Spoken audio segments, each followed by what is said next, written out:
Se você puder, já abra a tua Bíblia aí, Paulo escrevendo a igreja de Filipos, lá no capítulo 4, você poderá ver, observar, do versículo 21 ao 23, uma orientação de Paulo, uma fala de Paulo, enfim. Então, a palavra desta noite é baseada neste texto. Eu só estou precisando, queridos, aqui por gentileza. Obrigado, Márcia.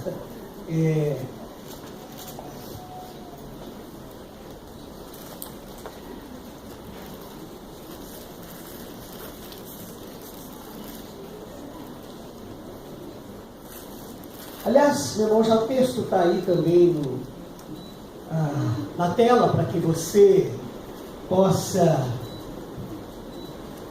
me acompanhar. Olha o que diz aí o texto.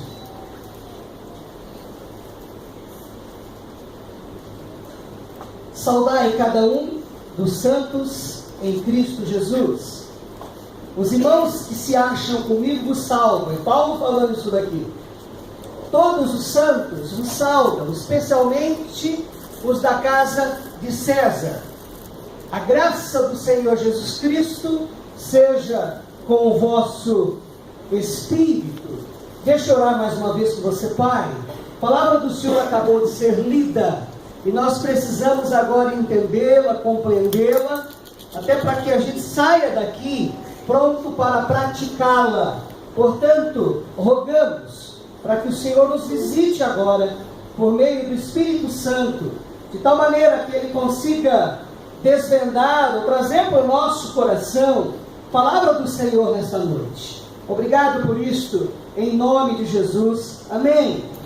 Queridos, quando a gente diz ali os santos da casa de César, e é Paulo trazendo isso à tona para a gente, o que quer dizer isso? É o povo de Deus presente no palácio do imperador, de César. E é comum, queridos, pensarmos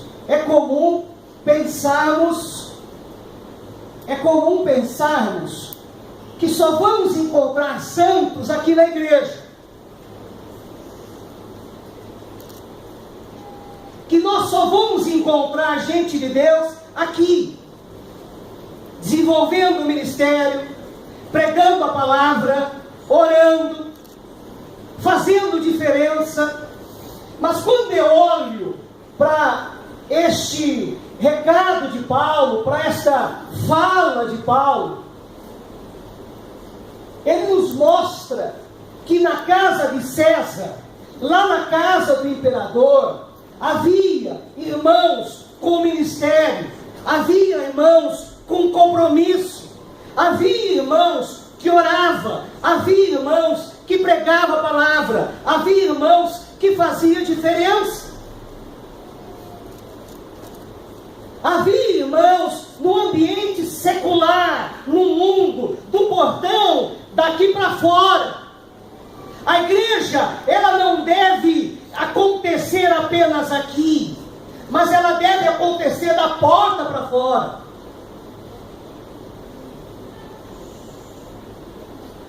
Mas contextualizando, queridos, a pergunta que a gente precisa fazer nesta noite é: quem é o César do tempo em que vivemos?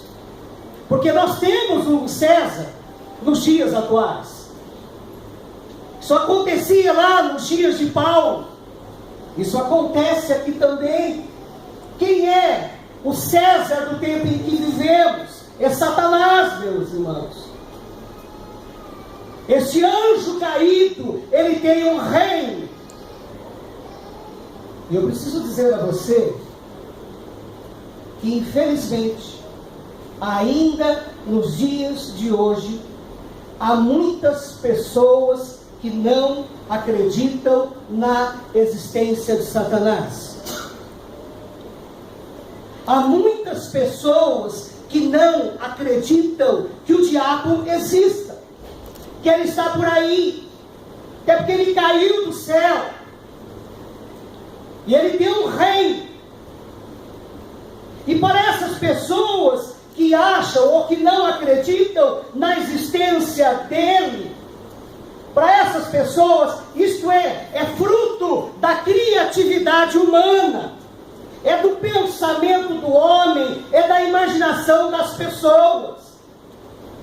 Mas eu e você, que conhecemos um pouquinho das Escrituras, nós vamos ver, por exemplo, lá o evangelista Lucas, no Evangelho de Lucas, no capítulo 10, versículo 18, ele vai trazer para a gente uma fala de Jesus, e Jesus vai dizer que ele caiu do céu. Capítulo 10, versículo 18 de Lucas.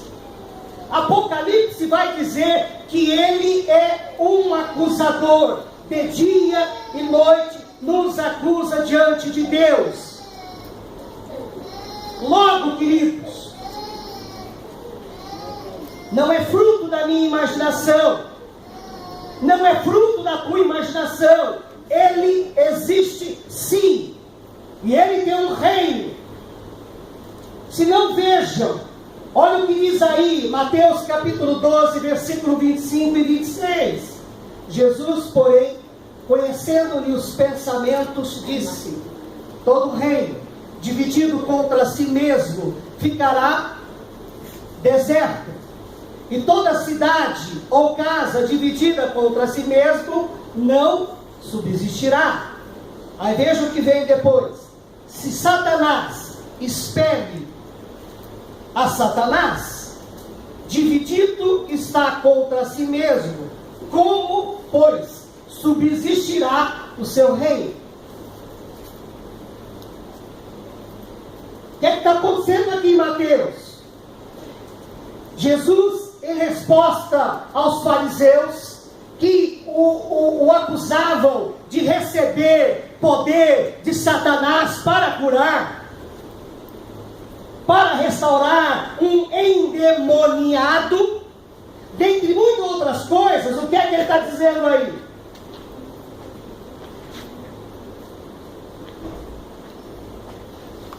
Ele diz aqui, meu irmão, que Satanás não seria tolo ao ponto de destruir o seu próprio reino.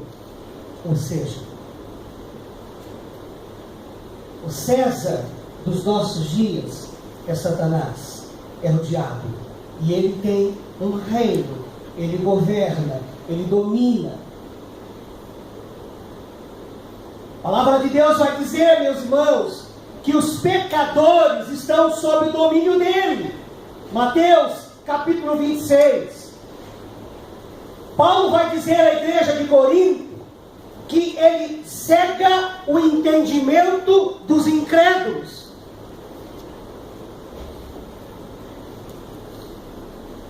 Nós vamos encontrar também em Gênesis que dentro deste poder ele tem uma obra perversa. Que obra perversa é essa? Ele tenta a desobediência, ele remove a boa semente, ele incita as pessoas a pecarem, ele usa as pessoas como presas, ele faz delas presas. Logo ele tem um rei.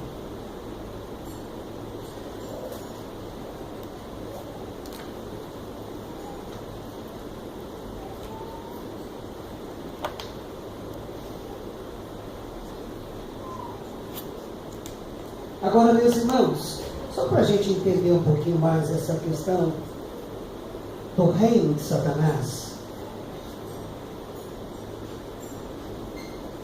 Deus pode dar autoridade a outro poder.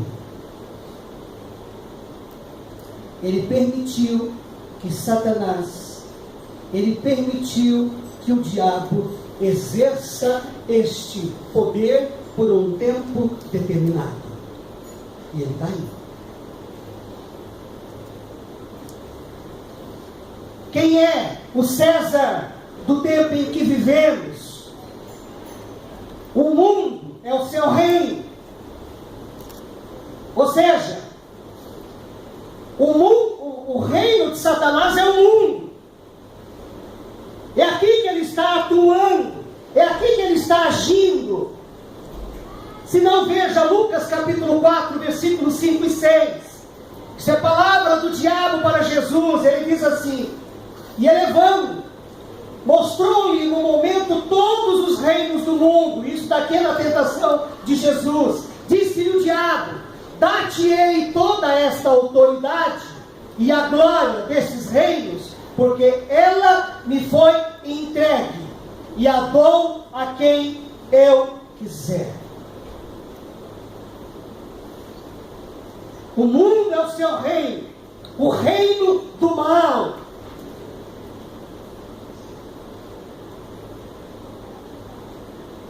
Quem é o César do tempo em que vivemos, meus irmãos? É o Deus deste mundo.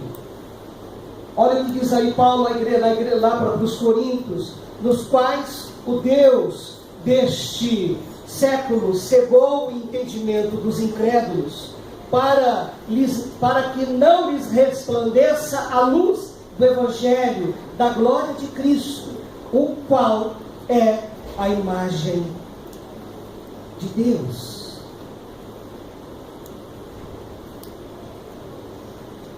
Entenda você que Ele é o Deus deste mundo, porque Ele traz uma grande influência sobre as opiniões das pessoas. Ele influencia o pensamento humano.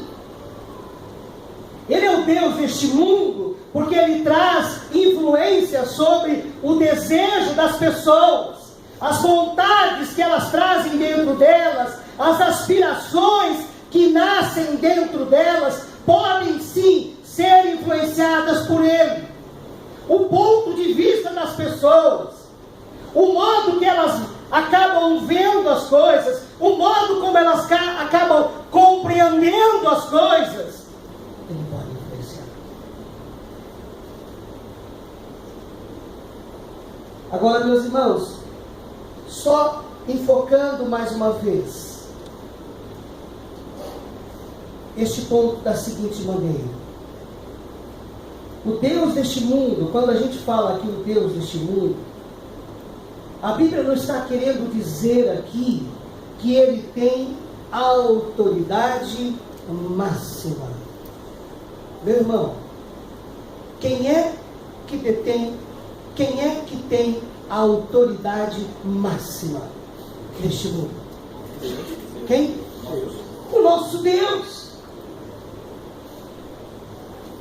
O que a Bíblia está tentando passar aqui para mim e para você, para que a gente leve em consideração a estratégia do César deste nosso tempo, o César contemporâneo, é que ele tem por capacidade desenvolver falsas filosofias do mundo. É por aí que acaba ocorrendo, acontecendo a influência dele sobre as pessoas do mundo.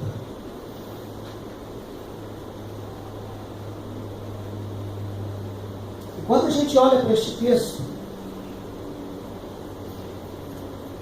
o trabalho deste Deus aqui do mundo, do César contemporâneo, ele tem por finalidade, o alvo dele é desviar da luz os homens.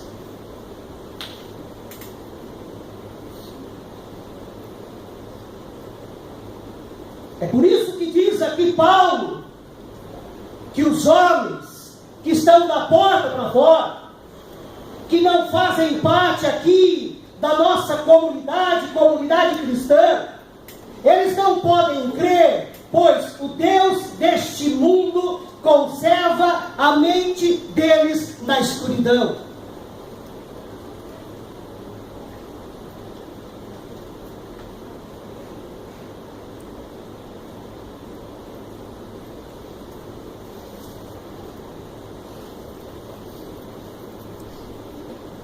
Agora, onde são os santos, meus irmãos?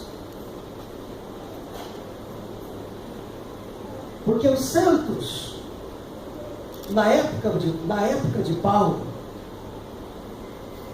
estavam no palácio do imperador. estavam na casa de César. Mas onde estão os santos contemporâneos? Eles estão espalhados pelo mundo. Eles não estão presentes apenas aqui.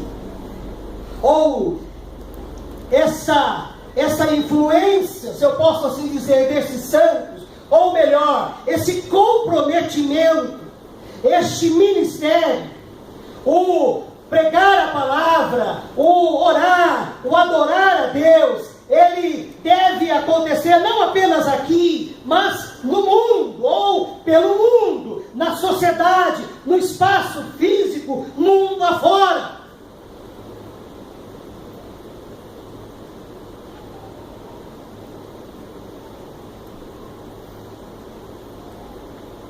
E olha a oração de Jesus,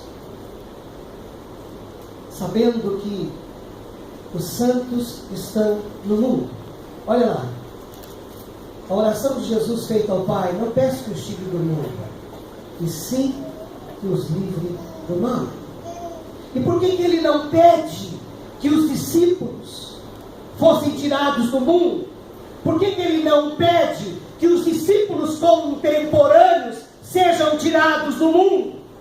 Porque se isso ocorresse, meus irmãos, acabaria ou seria um obstáculo aos propósitos divinos. Não é por menos que a Bíblia vai dizer: vós sois o sal da terra, vós sois a luz do mundo.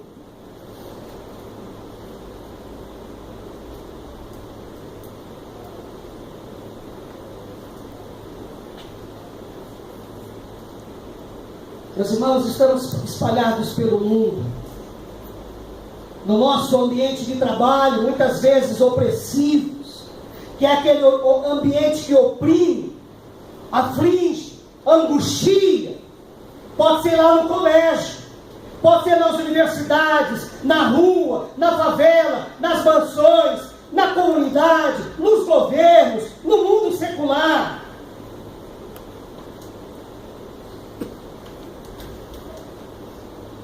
Eu, quando tive a oportunidade de pastorear a Igreja Batista dos Jardins, eu tinha uma irmãzinha, uma ovelha, que frequentava os nossos cultos todas as quartas e domingos, como a maioria de vocês acabam aqui fazendo. E ela era funcionária daquela cantora brasileira, Fafá de Belém. Cantora que já está aí no mercado há pelo menos 42 anos. E todas as vezes que eu tinha a oportunidade de conversar com essa ovelha querida, ela dizia da postura de Fafá de Belém. A Fafá de Belém, meus irmãos, morava num duplex lá nos Jardins. Não é um duplex assim pequeno. Pelo menos na ocasião era um duplex grande. O que é um duplex? Você sabe que é um apartamento repartido por 2 andares, reunidos por uma escada ou por uma ligação interior. Então você tem uma parte embaixo e você tem acima dessa parte uma outra. Isso é um duplex. É um apartamento aí em 2 andares ou por 2 andares. E o que Fafá de Belém fazia de quando em quando? Ela participava de um ritual religioso. Quando ela não conseguia ir bem nas vendas do trabalho dela, quando ela deixava de ser chamada para se apresentar em determinado programa, e dali vinha os cachês dela, e ela tinha que sobreviver, enfim, pagar as contas, pagar as dívidas, o que é que ela fazia? Me relatava essa querida ovelha. Ela acabava no 2º andar deste apartamento. Ela tinha lá um lugar reservado para os sacrifícios de animais que ela fazia.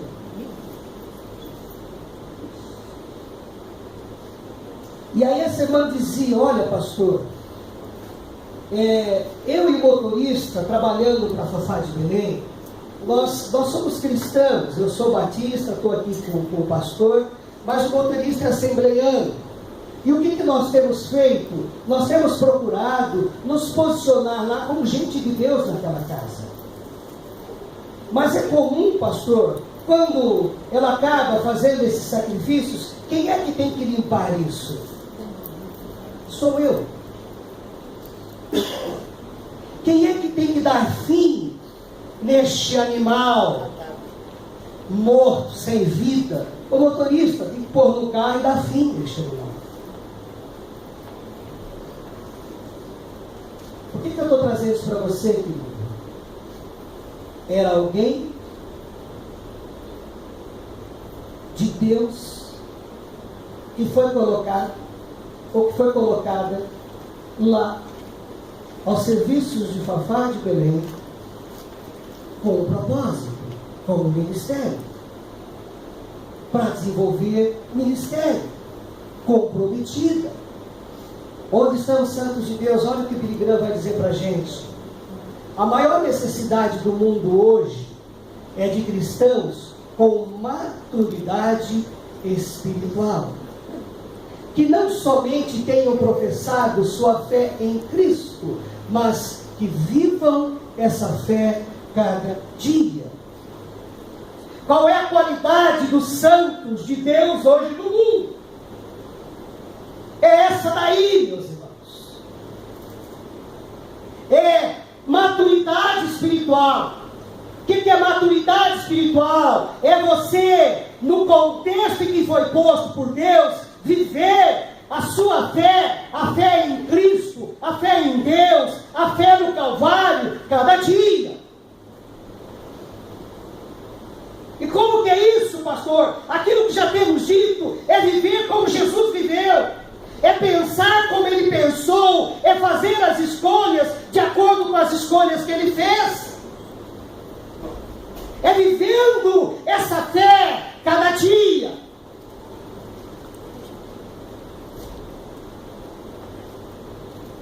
O que há na casa de César? O que há no mundo, meus irmãos? Há prazer na carne. Nós vivemos num mundo onde a carne é vendida. Isso tem a ver com porneia, que é a prostituição, que são as relações e relacionamentos sexuais ilícitos.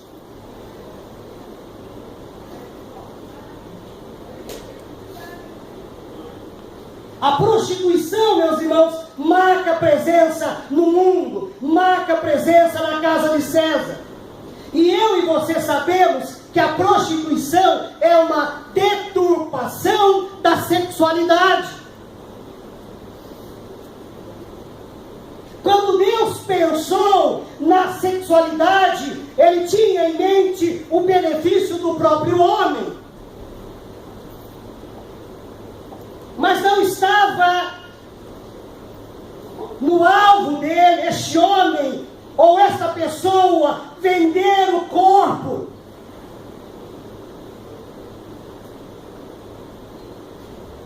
Ele não tinha em mente a pessoa se permitir ser usada como um mero objeto e depois se descarta, joga fora.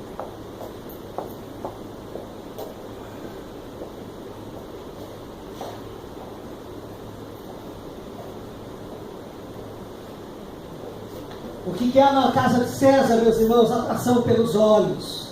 Se não, veja aí, Gênesis capítulo 3, versículo 6. Vendo a mulher que a árvore era boa para se comer, agradável aos olhos, e árvore desejável para dar entendimento, tomou-lhe do fruto e comeu, e deu também ao marido, e ele comeu. O que eu entendo por atração pelos olhos?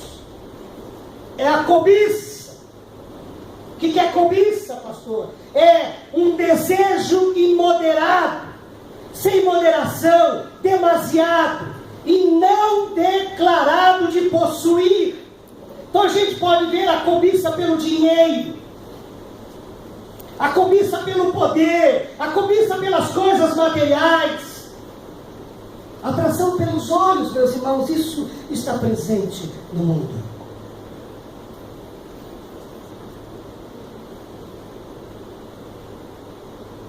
É impressionante como nós vivemos uma época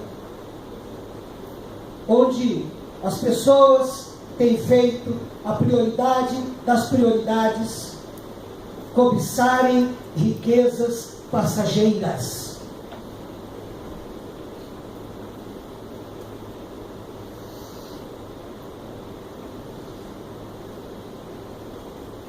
Esse desejo ardente de possuir.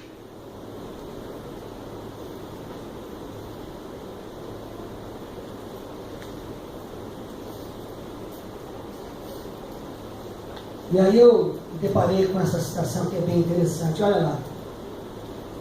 Antes da gente cobiçar alguma coisa, esse desejo ardente, imoderado, é bom indagar se quem a possui é feliz.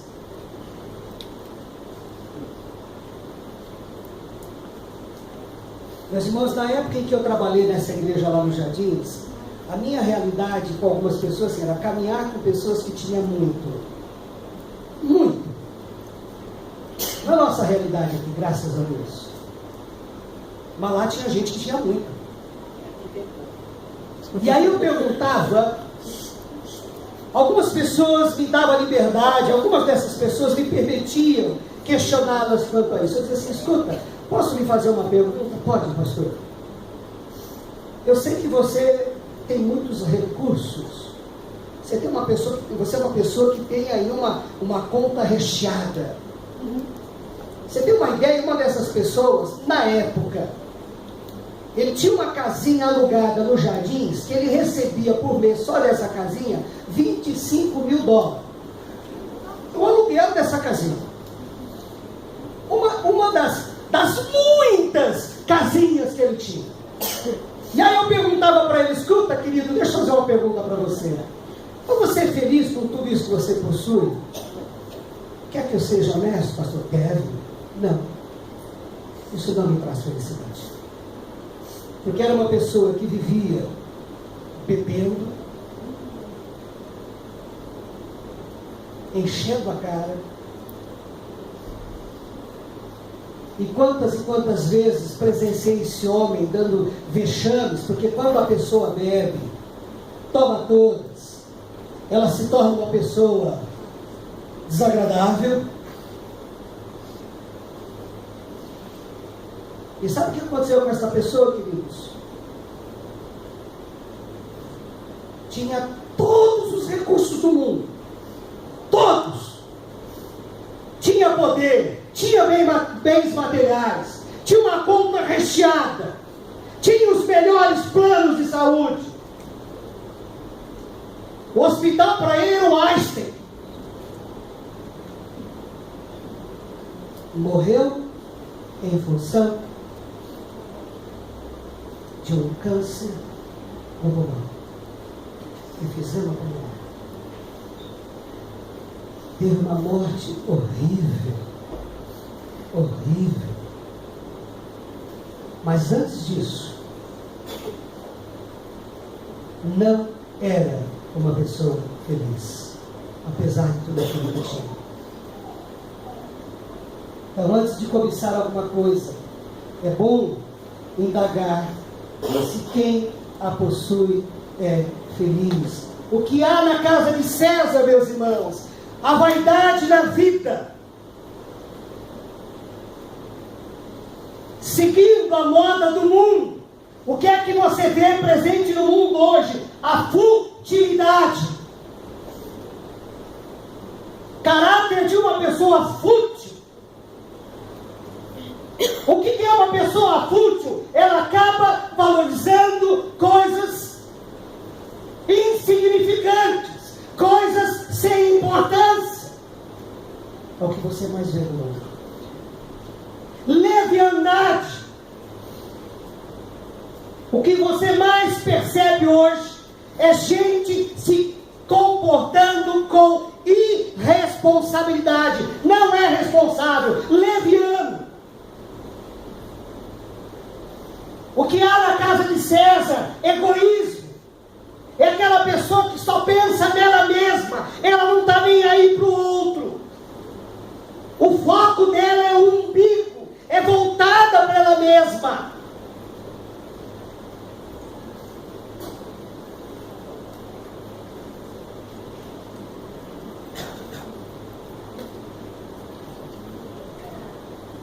Meus irmãos, cada um de nós é um santo na casa de César. Quem são os santos na casa de César? São referenciais da verdade. São aqueles que dão o bom testemunho. Se não, vejam 1 João capítulo 3, versículo 19. E nisto conhecemos que somos da verdade, bem como perante Ele tranquilizaremos o nosso coração.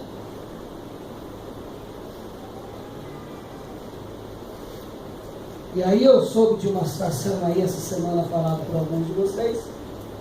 Eu achei bem interessante. Pedi para que o Luan mandasse para mim essa citação. Olha lá. O que as pessoas pensam sobre você não significa nada. O que elas pensam de Jesus por causa da sua vida significa tudo.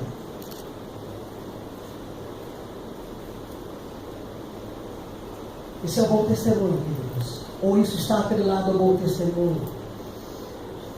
Nós precisamos tomar cuidado com a nossa postura no lugar em que Deus nos colocou. Porque uma das coisas que Deus espera de mim e de você é que na casa de César nós possamos dar um bom testemunho. As pessoas olhem para a gente e percebam Jesus na nossa vida. Quarta-feira passada nós conversávamos aqui, tendo a liderança do pastor Haroldo, e o enfoque era justamente esse. Está dentro disso que eu estou colocando para você.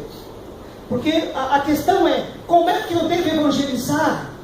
Uma vez que o mundo já não aguenta mais ouvir falar de cristão, por conta dos desmandos que percebemos dia após dia, e algumas igrejas tidas como igrejas de Deus.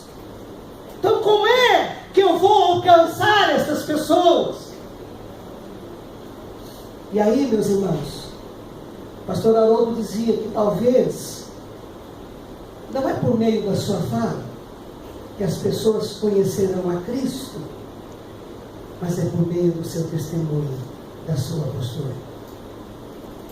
Lee Strobel, um americano que há muitos anos atrás escreveu um livro, mais ou menos com o seguinte tema: como alcançar aqueles que odeiam a igreja, que não querem saber de igreja. Ele vai dizer que a melhor maneira de nós sermos santos na casa de César é mostrarmos com a vida aquilo que Jesus deseja fazer na existência deles. Os santos da casa de César, meus irmãos, são instrumentos de Deus para alcançar outros através da pregação das boas novas do Evangelho e da oração. Atos capítulo 4, versículo 33.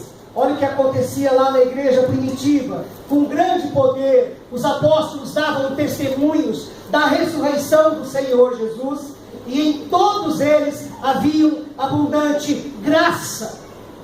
Era uma igreja que se deixava ser usada por Deus para fazer diferença naqueles dias. Eu e você precisamos o quê? Nos abrir para essa instrumentalidade. Porque somente por meio desta postura que alcançaremos os outros.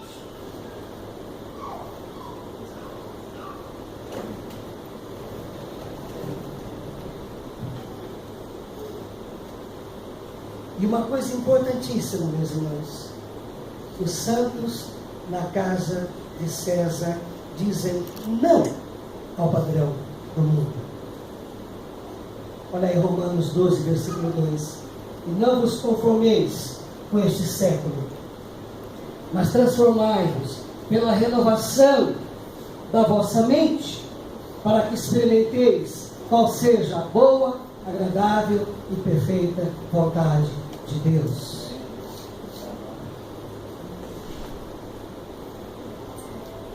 Olha lá, essa citação. Sede homens e mulheres do mundo. Os santos da casa de César, eles devem ser homens e mulheres do mundo, mas não mundanos. Uma coisa é ser do mundo, outra coisa é ser mundano, seguindo o padrão do mundo, aceitando tudo aquilo que o mundo impõe, traz, coloca para a gente. É por essa razão, irmãos, que os santos na casa de César dizem não ao padrão do mundo. Não é porque todo mundo está fazendo o que a gente vai fazer. Não é porque todo mundo aceita que nós vamos aceitar. Porque nós levamos em consideração as orientações do nosso Deus.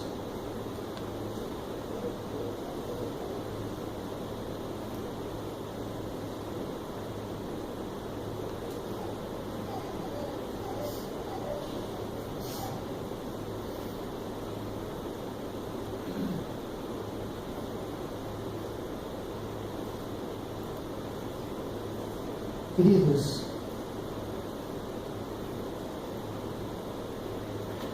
eu quero terminar dizendo para você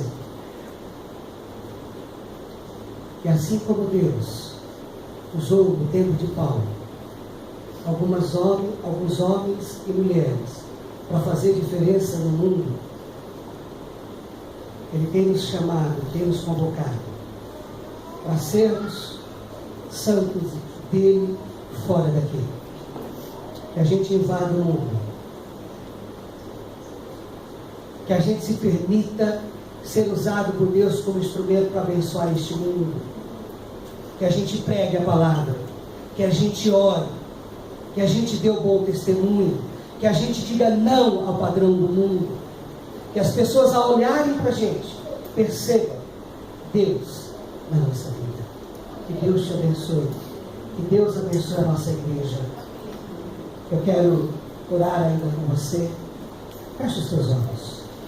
Vamos orar.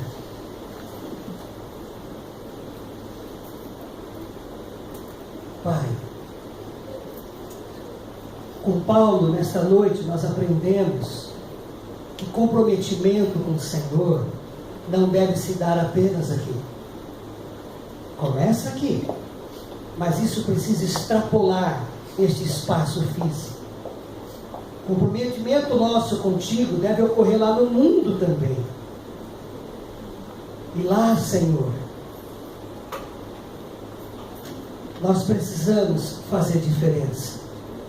Que a Tua graça nos visite, que a Tua misericórdia nos acompanhe, que o Teu Santo Espírito nos leve ou amplie muito mais toda esta palavra que foi trazida nesta noite, para que de fato a gente possa ser cada vez mais pessoas do mundo, mas não mundanas, pessoas comprometidas contigo, não apenas aqui, mas fora daqui, aonde possamos dar um bom testemunho.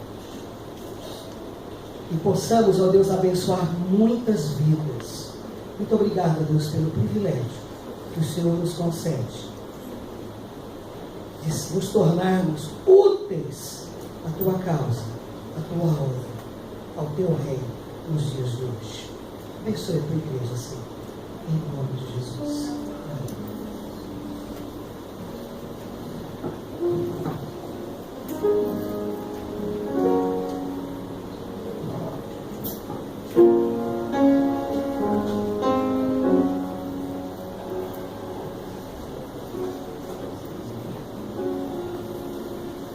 Tu és o Deus dessa terra, Tu és o Rei deste povo, és o Senhor da nação.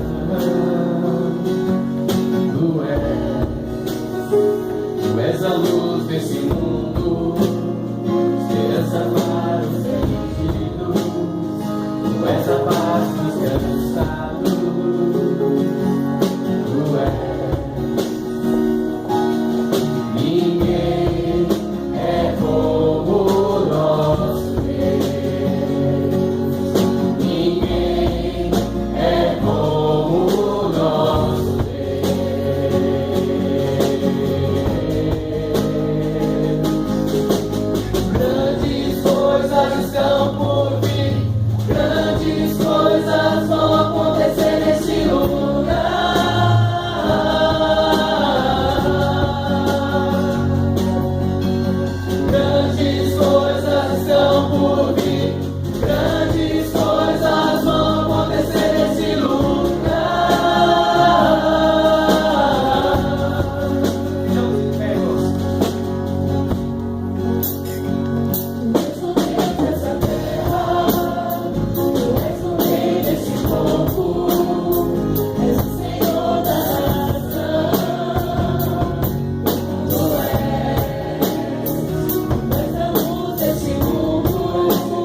coloque